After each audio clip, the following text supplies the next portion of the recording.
brains. Waking up. What'd you have for breakfast? We are the sound of Lagos, and this is Mainland 98.3 FM. You didn't see that coming, did you? Yeah, I know what this is. 98.3 Mainland FM.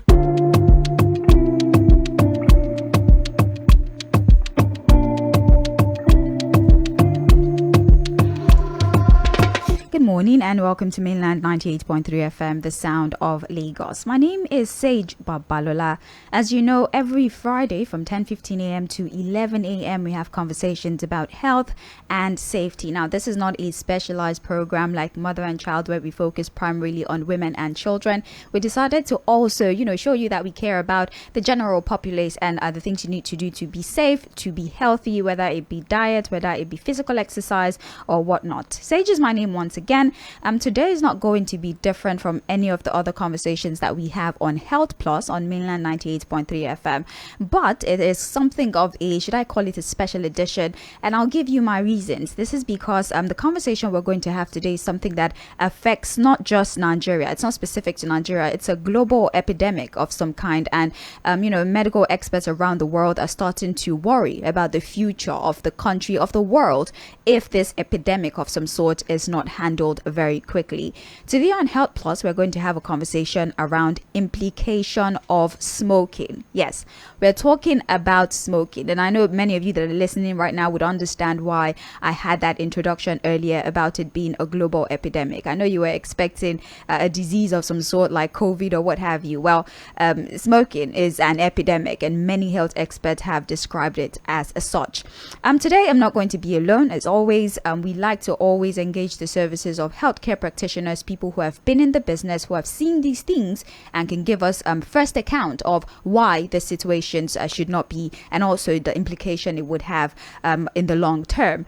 Well, today, like I said, we're talking about implication of smoking. And before I get to introducing to you the guests that we have in the studio today, we're going to have two people join us though. Unfortunately, my second guest is running late, but she would be here hopefully before the end of the conversation. So before I go to introducing the guests that we have, I would like to give us some sort of figures. I like to give us statistics. If you are a follower of Help Plus, you know that we like to lay the foundation giving you statistics so that you can reconcile why these conversations are important. Now, there are around 1.1 billion smokers worldwide, and about 80% of these live in low and middle income countries like Nigeria. Now, Nigeria is the most populous country in Africa and has one of the leading tobacco markets in Africa, with over 18 billion cigarettes sold annually. Now, according to a report by Marco Castrodori, now he's a research associate at the Center for the Study of Economies of Africa, over 30,000 smoking-related deaths are recorded in Nigeria annually, and this has triggered a corresponding annual treatment cost of over 500 billion naira, which is equivalent to over 0.36 of our total GDP, and this is as far back as 2019. Now, aside from the alarming health implication of smoking and general tobacco usage, the World Health Organization's team for the World No Tobacco Day of this year, which was May 31st, 2023, the team was grow food, not tobacco. And this further highlights the long-term economic consequences, including food insecurity, that the thriving tobacco market and smoking can have on the entire nation. Now, joining me this morning on Help Plus to discuss the medical, the social, the economic, even the psychological consequences of smoking is Dr. B. Drojaye. When my second guest comes in, I would introduce her. But for now, we do have Dr. B in the studio, and we will proceed the conversation with him. Dr. B, it's such a pleasure to have you. Thank you for joining us. Hey, thank you very much. Thank you very much. Of course. For having me today. Yes. So I did the best I can in my layman's ability to put forward figures, and I also highlighted the fact that yes, this is a medical concern, but unfortunately these things are interrelated. A medical concern that becomes a social concern, that becomes an economic concern, to the point of even affecting agriculture, which should be the mainstay of every country's economy. But let's focus more on the medical aspect, since that's your forte. So the increasing prevalence of smoking, especially in Nigeria, has become a problem, and you would know because whilst I was dishing out the statistics, you were nodding in acceptance like yes, it is a problem. And it's even more worrisome because we have 4.7 million adults of the statistics that smoke. We can get it that these are adults, they can make decision, but unfortunately 25,000 children and adolescents between the ages of 10 to 14 contribute to that statistics. 10 to 14 years old make up 25,000 of the figures that we have right now. Let's open this conversation by you talking to us about the smoking culture in Nigeria, first of all, before we proceed. All right. Okay, so thank you for having me today. Sure. Yeah. So basically, smoking is a leading cause of preventable disease and morbidity, right? Okay. And well, in Nigeria, there's no current epidemiological data. Yeah, that's we're horrible with data. Yes.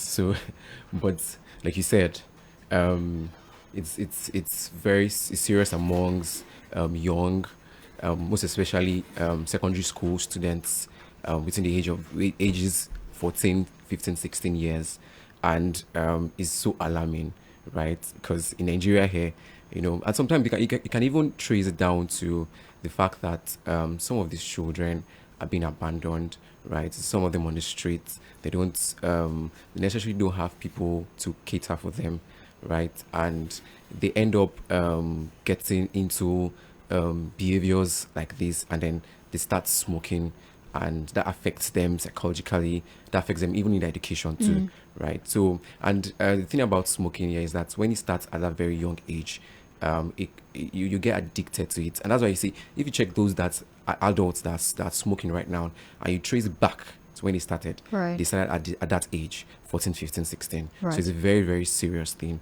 in this community. In fact, you would in Lagos, for example, if you look at if you go around and ask, right, and you take like 10 men, you see that 8 out of 10 smokes. Right. That's alarming. Yes. Thank you very much, Dr. B. Adrojayi. Whilst we were conversing, we did have our second guest walking. We've been waiting. She is a representative of Brahma kumaris. I'm going to be very, very conscious of how I pronounce certain things because I don't want to make a mistake. I usually don't like to say names wrong. But her name is Sister Olamide Gautami. Please tell me I said that right. Good morning. Very well said. Yes, okay. I think I'm doing better with names now. Absolutely. Thank fine. you so much for joining us. So we started the conversation already. I gave out the statistics, and the question I asked was the smoking culture in Nigeria. So I mean, you've should I say, connected with a lot of people, Nigerians, and now I'm not trying to say that this is a Nigeria specific problem, but True. of course you have related with a lot of Yes. Nigerians who unfortunately smoke. So I would also like for you to say something about the smoking culture, what you think is making the numbers to skyrocket so much. Why are more people smoking? Why are children between the ages of 10 to 14 smoking to the point where they become full-grown adults? See, it's no more the problem of Nigeria. It is the epidemic which has really affected the whole world, whether it is Nigeria, whether it is India, America, whichever place it is. The tensions that human beings are facing nowadays, and especially there are an amount of ignorance, the lack of awareness, all of these things have really probed this problem to increase. WHO has been really making it more significant, and these type of days like World No Tobacco Day, which is being celebrated or commemorated on May 31st, is the very purpose of it is only to create an awareness. And this particular thing is more in young adults, as you say, even among the children in school, because it has been introduced to all of those people who are ignorant about all of these things. Age is not a barrier, but the most of the cases are seen in young adults. And this is because weak mind, lack of awareness, and there are many such practices. That is the tension little bit that we have, because at every level, in the family level, in relationships level, everyone is giving a target to each other. If you reach this target, then I am happy, you are happy, and we are happy. So the pressure, stress will reduce the power of mind and the quality of thoughts, and this this tobacco is not a small thing. There are two types of smoking. It's Yeah. not just. We'll we will get into that. Yes, I later. just wanted us to, have a strong introduction before we proceed. So, the tobacco epidemic, like I said before, is one of the biggest health concerns as it stands right now. I know that we have other diseases that don't have any cure and what have you, but for doctors to say that this is a very, very huge issue, 1.2 million deaths, that is from even secondhand exposure. 8 million people die for smoking directly or tobacco usage. But for you being around people who smoke, being an environment where people smoke, there's a possibility that 1.2 million of people who just stay around smokers can actually die. So let's talk about these figures, about the death rates. Let's talk about tobacco in itself, because I'm glad that Stella Lamide already brought that up. Let's talk about tobacco as a substance in itself, and then let's also talk about all the many health implications that have been associated with the usage of this particular substance. All right. Dr. B, please, you first. All right. So, tobacco is a substance in itself, comprises of two things, right? We have the solid particle and we have the gaseous particle, right? So the solid particle comprises of the nicotine, tar, while the gaseous particle comprises of the carbon monoxides, the formaldehydes, those poisonous gases, right? That can and in fact those gases comprise of 80% of or 90% thereabout of the total content of tobacco itself, right? So it's just imagine you smoking that and then having those poisonous gases in you, right? So for example, our blood is made up of hemoglobins, right? That Convey helps oxygen and to what have oxygen you, and all those yeah. things. Yeah. So if when you're now smoking those gaseous substances and then they mix with, so they end up binding with hemoglobin, right? And there's no enough room for the oxygen, so they now Right. start causing some problems in the body, right? And something about smoking is that it affects every part of the body. It's not just about the lungs. True. It's not about the heart or what have you. everywhere in the body, even the skin. Yes, everywhere in the body. And if you hear about cancers, right? And yes, cancer or more or less induces cancer. Right? Right. Because people always have this genetic susceptibility to cancer. Is a very Level of exposure, first of all, because sometimes people will say it's abuse that usually leads to these conditions, Yes. cancer, like you said, the skin, even the dentition, because I did have a conversation with the dentist one time, and that the integrity of your teeth can actually be affected if you are a chronic smoker. So is there anything like a safe exposure to tobacco, or it doesn't matter whether in small or large quantity, as long as you consume the product, would you be affected? Okay, so the thing about the product is, like I said, it has nicotine, right? So that nicotine, if you start smoking it, so what it does is that it goes to your brain, right? When you take a puff, it goes to your brain. It stimulates the brain, and then the brain produces a neurotransmitter. And that example of a neurotransmitter, which is common, is dopamine. Yeah. Yes, so that dopamine just makes you feel good, right? So imagine someone already taking that, and then it's feeling good. He wants to take more. So starting is not even, it's not good, right? So the moment it starts, you can get addicted to it. So I don't think there's any safe, it's just better not to start at all, right? Right. Yeah. I mean, Sister Gotami, you must have, been around people who have maybe, I don't know, family members who have lost someone to smoking, or who have had to, watch their family member be, I don't know, admitted into therapy, although we'll get into that for a fact. What exactly is that experience like? What exactly is that interaction like? Just being around people who are chronic smokers, the feeling of, helplessness, first of all, that you're not even able to help them through that difficult process, especially if you're one of the factors that contribute to the initial pressure that made them even, start using that particular substance. Speak us, talk to us about that particular interaction. People who are even related to people who use tobacco. I would like to give a more clarity about it, because as doctor said, that is, smoking is injurious, dangerous, damaging to whatever extent or intensity is. So here we have three types of smoking people. One is smoking directly, the second hand smoking, Yes. and the third hand smoking as well exists. And smoking also is done in two ways. Number one is smoking, and then number one is smokeless cigarettes, or also tobacco also is available. Smoking tobacco and smokeless tobacco. That is, smokeless tobacco are e-cigarettes Right. that those are The used. plastic They is say even horrible. e-cigarettes are very good, harmless, and they don't create so much of damage. But these e-cigarettes are like e-hookah, BD, there are plenty like Yeah. e-pen, K-pen, something. Yeah, like- I made a list of it because I don't Oh, no, use definitely. it. I only use it. I only learn when people come for counseling for Right. such things. So these are the big lists that they speak about. But then any amount of nicotine is just hazardous to the physical, mental, social health of the whole society and also to the world at large. So the second hand smoking is those who are inhaling, the smokers, staying with them close Yes. and being in the family under one roof or spending time with them.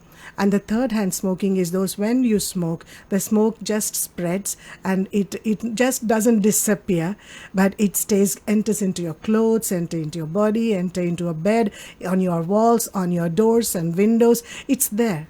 So when those chemicals are there, they will certainly show their effect, isn't it? So you're saying every that I'm cigarette- sorry. Yeah. So you're saying that it's not just the emotional impact that it has in people who stay with them. Right. Being around them as a secondhand smoker, it means that you are just as there's a possibility that you're just as affected as the person who's person, actually yes. smoking, whether Yes. smokeless or e-cigarettes or what Whichever have it you. is, yes. It doesn't matter. Anyways, 52% are such people who are getting cancer just being second and third. Just being hand, close to people who close to smoke. people who are, yes. quite unfortunate. I just want to say one thing Yes, here. please go ahead. Every cigarette can really emit 7,000 different type of chemicals, and all of them mostly are hazardous. 250 of them is extremely damaging. Extremely damaging. And people are trying to overcome to get liberated from this addiction.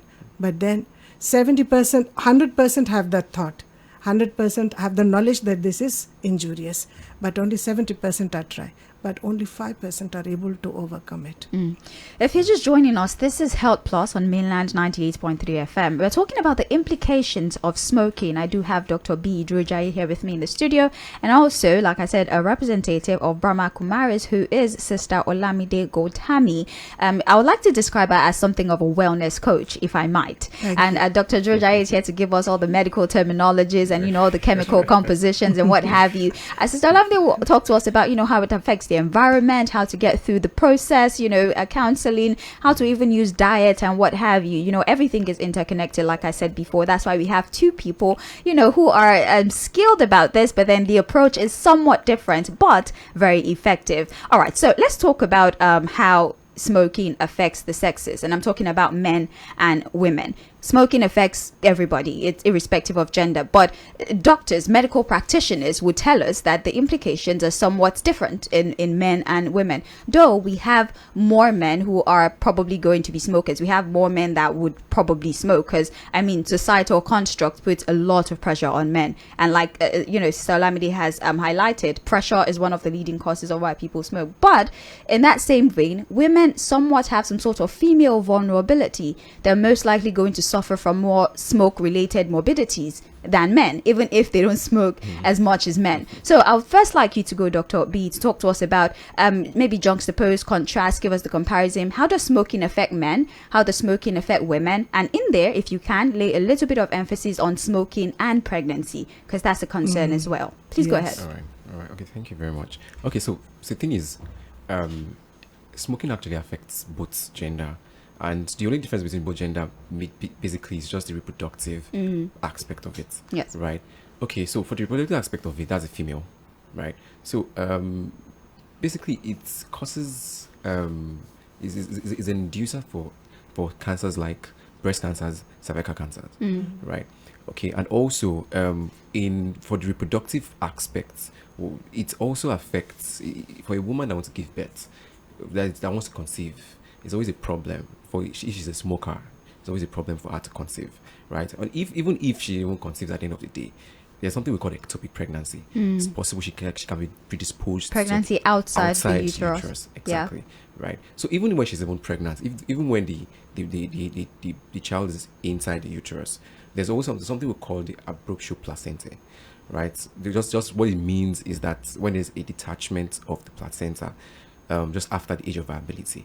Basically, it's just it's just an early detachment of the placenta, not at the time of labor, when it's earlier before labor, and at the end of the day, can lead to prematurity. The child can come out at the time It's not not supposed to. Exactly. So things like these are things, and for the child inside too, right? It can also cause some form of deformities. Right. Right. Yeah. Form of deformities like cleft lips and palate. That's when there's a deformity in the lips and the palate, right? And it can also cause some art defects for the child, right? And also it can also cause an intrauterine death, right? When the child will die inside the uterus. Yes. So these are things that can affect women that are pregnant, that are predisposed to smoking. Most especially, even might not even necessarily them smoking, might also even be their husband. Yes, second-hand smokers. So and that's why when they come in like that, we always want to know, once they can history, to know if they are smoking or people around them, or they stay somewhere that people smoke around, because it has its own effects on the child, also has its own effects on the mother herself, right? And also some other health effects of smoking, both to men and to women, most especially the men. Right, there's something we call the COPD, the chronic obstructive pulmonary disease. Right, so it's just a problem of the lungs, where the lungs it gets inflated, but when you breathe in, you cannot necessarily breathe out. So you have a problem breathing out as a result of smoking too. Right, so also lung cancers, like I mentioned previously. So there are many diseases, even stroke. Yes, it can also affect, where it affects blood vessels, and then there's not enough blood going to the brain, and then brain dies, and then that's the stroke. So there are many things that can really, the impacts that smoking can cause on both men and women. In fact, it can even lead to comorbidities like hypertension and diabetes. Also, if you see, especially when they come in like that, we want to know if they smoke. You have a history of smoking. Yes. So it's so unfortunate that with this amount of information out there, because I know people know, that we still have this high prevalence of smoking. So now think of a woman in the family who doesn't smoke, is healthy in a manner of speaking, goes for her antenatal, but then she has a husband who smokes. So just because you have a husband who smokes, you can have problems in your pregnancy. You can have a deformed baby. You can have your baby come out preterm, doesn't complete the 40 weeks duration. You could have a lot of complications just because you're in the house. So it's not just you, it's even the baby who knows absolutely nothing about the behavior of the father to be. I would like to hear from him, because I know that there's a possibility that more women would want to speak to you, because I know that in Nigeria, men are not very open to wellness coaching. Well, some are, but the percentage, women usually are more comfortable talking about their problems. So talk to us about smoking, the effect that it has on women, the effect it has on men when they come to you for counseling. What usually is their problem? Is it usually social? Is it usually emotional? Is it usually health related? What exactly is it like when women come to talk to you about smoke related problems, and when men come to talk to you about smoke related problems? As I see, and you want me to differentiate properly about men and women. And men is all about the tension and pressure that they take. And right from the age, as young as you can quote, there's a stress, there's a pressure to achieve something, to reach to a certain extent of success, and to attain something. These are all the desires. But these desires, it's all creates the weak, make the mind weak. And that's the reason they are getting into support system to make them emotionally feel good factor is missing in their life. Right. And so the pressure of the relationships and the pressure of the society as well, and everything is really giving probe to these type of things. And women especially, yes, they have to balance a lot. Today's woman is not that woman as olden days. She has to keep up with her family and work, and also sometimes some women are studying and working together and taking care of the family responsibility. I see Nigerian women are extraordinary people, not than any other woman. They really are, I tell you. And they are born with they are gifted with also with good physique, but at the same time, these type of emotional imbalances especially, and mental stress, these are the major reasons, what I have noticed, are the reason for both men and women to take this support system of smoke. The very first thought when they take that first cigarette, and the dopamine comes in and they feel great. They feel great. they feel it's reality. Right. When even they get educated about it, this deception subtly is going on inside, and they deceive themselves that this is permanent happiness. This is a solution for all the stress. And then it fades, they need it again. Yes. Right. I would like to talk to, I don't know if you're familiar with the concept of the shisha smoking. I mean, you must have heard about it. So here's the thing. I also like to do a lot of myth debunking, right? Because I have heard people, I would like to say I'm a young person, and I've been around young people, and they'll say, I don't smoke, but I take shisha. I don't know, maybe it's because I'm enlightened about these things is why I am extremely thrown back. What do you mean? Okay, so what do you do with the shisha? Do you breathe it? May I just ask is it what is shisha? Okay. Is it a drug? No, it's the one that the hookah. Hookah. Yeah, Okay. but I said shisha because that's the term, and that's the lingo. That's how it's said. Great. But hookah, it is hookah, right? So, and then you see people, and I think hookah smoking, for the sake of conversation and inclusion, is very common amongst women because they feel like I don't smoke, I don't do cigarette, I don't, so shisha smoke is just for leisure, right? It's not as deleterious as actual, tobacco or cigarette or what have you. I would like for you to tell us, is that mentality, is that notion actually the truth? Is shisha less dangerous or hookah less dangerous than cigarettes like they think, or is it even worse? And also, is the effect almost the same as other tobacco products, or is it even worse off? Right. Okay, so shisha, or is it hookah? Hookah, yeah. Right. So it contains polycyclic hydrocarbons, volatile aldehydes, and carbon monoxides. Just something similar to the tobacco.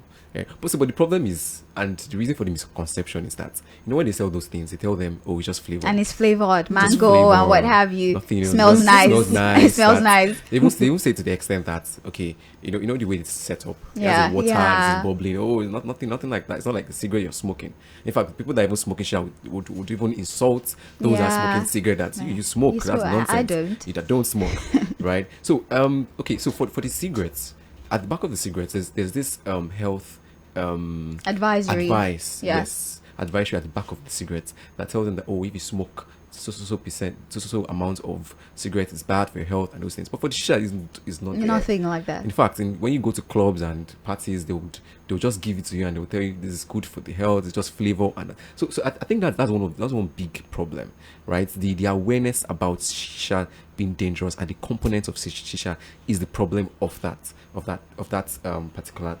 And again, for the fact, I just mentioned some of those substances that inside shisha, they are also very harmful. In fact, people will even say that they're even more harmful than cigarettes, right? Just because there's this. Okay, for the fact that we already know the health implication of cigarettes, people tend to smoke just a little stuff. But for the shisha, they just smoke it and they don't even care how. No control, nothing, because they think it's healthier. healthier. And it's healthier. Exactly. So that I think that's the problem. That's what we need to work on. But it's very, very dangerous. I even think it's more dangerous than the cigarette smoking. Cigarettes. Yes. Do you agree, Sister Gautami, that hookah, right, it's done a lot? I mean, you see it at parties. In fact, to a large extent, it's something cultural, because there are many cultures, even here in Africa, where they feel like it's a necessary thing of leisure at parties. And just like the doctor said, they believe it's just, for fun. It's not as dangerous as smoking. You're not putting tobacco in your mouth or nothing like that. Have you also had experiences like that? And what do you say about the misconception? Even in India. Right, okay. It is a very common culture. All right. India is the history of India is full of country kings and nawabs and all this richly people. And even today, when we see in the movies, in the stories, they mention that there is a person who is very royal rich. It's a symbol of royalty, richness, status, and all of that. And women also well dressed with lot of gold studded things, and they can do hookah. And it has been symbolized as a culture of royalty, but then status symbol. But then it has the similar effect, as the doctor said. It is no less, and it comes under the smokeless tobacco. Smokeless tobacco is in the form of hookah and chewing tobacco. And in India, they eat pan. Pan is a digestive leaf which they eat after the food, and it's also a matter of royalty. They can eat anything, all fried oil stuff, and eat pan. Pan is a betel leaf. So in the betel leaf, normally they put rose petals, coconut shredding, and dates for sweetness, and such type of spices in it. But then these people who are hookah addicts, they put chewing tobacco things, and they fold it and they eat. This is a pan flavor, and they enjoy that tobacco. They are not really recognizing that this thing is spoiling their teeth, throat, neck, shoulder. As he said, whole body organs are affected. Not just cancerous, but there are chronic diseases which are, they are raised associated with if you have smoking. little, it will be increasing, the intensity will be more. If you don't have, even any organ is weak, then this tobacco effect in any form you consume, you smoke or you chew or you do whatever, but then that organ becomes functionless. Right. In the introduction, I did say that we're not just going to be focusing on the health implication and even the emotional implication. We're also going to talk about how it affects the environment. It doesn't just cause the death of organs like it's been raised. It also causes the death of the environment, as you see. In fact, like you said, World Health Organization has spoken about how this even affects agriculture in different countries where tobacco production and distribution is a major trend. We have a lot of farmers who would rather plant tobacco than actually plant crops, and it's so unfortunate that on a land where you plant tobacco, unfortunately, you can't really grow any crop on it because it causes soil depletion, right? And it causes that land to be prone to desertification. That's the issue. So you're not only distributing the product that would cause health problems, you're also rendering arable land somewhat useless for farmers who want to grow products. And even the theme for World No Tobacco Day for World Health Organization this year was grow food, not tobacco. That was the team. Nice. So let's talk about this. Aside from the problem of I'm just smoking, I'm not hurting anybody, you don't know that the farmer who grew the tobacco you're smoking at the moment have destroyed a certain amount of land that was supposed to be used to grow nutritious food. Talk to me about that, because I know that food and health, they're not very far apart. You have to eat to be healthy. So when people are not eating right because somebody decided to use the land that was meant for food to grow tobacco, how does that make you feel as a medical practitioner, first of all? Okay, so you know, as a medical professional, we also want to advocate good nutrition, for people. And like you rightly said, that people, in fact, they prefer growing tobacco than growing food. Well, you can trace that back to the fact that they make a lot of money off of it. Exactly. Right. so that is just painful. It's painful that people think that way. Right, and that's a very big problem in Nigeria, and even in Africa. Even in Africa, yeah. Yes. Globally too, it's a problem globally. Yes. Not even in Nigeria here that poverty is on the high. We have food insecurity. Exactly. So it's something we need to really, really, really, really work on. And in fact, okay, let me come from this angle of okay, so a person smokes, right, gets diseased, right, and then at the end of the day, it does not go to work, because that's the implication. I mean, you can't go to work. You can't go to work again, and then that's a reduction in human resource. Right. Yes, and that can also affect the economy too. Right. So if you're looking at it from that angle, do you want to take my job? Please go on. Yeah. So if you're looking at it from that angle, you see that if there are no human resources, there's even nobody to even work in the farm. At the end of the day. Right. So it's all this smoking thing is affecting. If you're looking at it from every angle, it's a problem. It's a problem, right? Please, I see. I mean, you agreed with me from the very moment I opened my mouth about the state of the environment, about agriculture. I mean, there's the issue of global warming as well, because, like you said, over 70,000 toxins associated with smoking, and that goes into the air. Like you said, it doesn't just disappear; it stays somewhere, and we're still, struggling with global warming. And even people think that it's just the heat wave, it's just the depletion of the ozone layer. Even what happens with land, even erosion and what have you, is also a factor to consider in global warming. So, talk to me about that, the connection between smoking, the agriculture, like you said, the breakdown in human resources and what have you. Talk to me about that link. It will be shocking to hear deforestation. Right. The major cause for deforestation is tobacco culture, because when you cultivate tobacco, soil nutrients are disappearing. The soil loses its value, fertility to grow anything. You cannot grow anything, name any crop, but the soil will become completely useless. So it has to be actually condemned seriously. This awareness has to be created that eat food, not tobacco. Not tobacco. The World Health Organization has told us, please grow food, not tobacco. Because aside from what you're doing, you're destroying land for people who actually want to grow food. And any nation that is hungry, any nation that is malnourished, I don't see how they can grow as a nation. We're streaming live on Facebook and YouTube, by the way. Forgive me, I should have announced that earlier. So you can see everything going on in the studio. Facebook, YouTube, we're streaming live, Mainland 98.3 FM. If you want to see the faces to the voices that you're hearing, or you would like to contribute via those platforms, there's the chat option on there. Just leave your messages. I would definitely read the messages out loud. If you also have questions, you can contribute. I know that sometimes we get so carried away with the conversation, we forget to ask people to call in and ask questions. So you can ask questions if you like to call 0913 6000 410, or just send a text message 0913 6000 430. So because of our time, we have less than 10 minutes for this to be over. Let's talk about addiction, nicotine dependence, because that's one of the primary constituents of tobacco. That's what really makes people keep going back to that particular substance. So let's talk about addiction. Addiction is a problem. You lose your money, you lose your friends, you lose your family, you lose your entire life, because you cannot function properly even in an organization if you're an addict. Now addiction is not just with smoking. Addiction can be to anything. But since we're talking about smoking, let's talk about addiction. People who are addicted to smoking, who are addicted to tobacco because of the nicotine content. You are a doctor, I'm pretty sure, and you work with even psychotherapists, psychologists, and what have you, all work together. So after you've done your initial diagnosis, which we're going to talk about moving forward, what is the process of addiction like after you've gone through? Or let's just have everything together because of time. Talk us through the diagnostic process, first of all, where you say, okay, this person is not just a smoker, this person is an addict. And then talk us through the process of addiction. What is the next step? What do you do? How does this affect their lives? Do their families come around? Because I know doctors see a lot of things. You people have family secrets in your hands that you probably cannot share. So talk to us about that, Dr. V. So we hear from Sister Gautami. All right. Okay. So symptoms of addiction, right?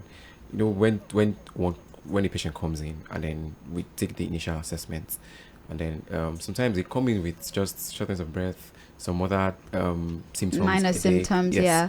So when we now probe further, then we now realize that, they do smoke, right? So there's this thing they call the 5 A's of smoking cessation, right?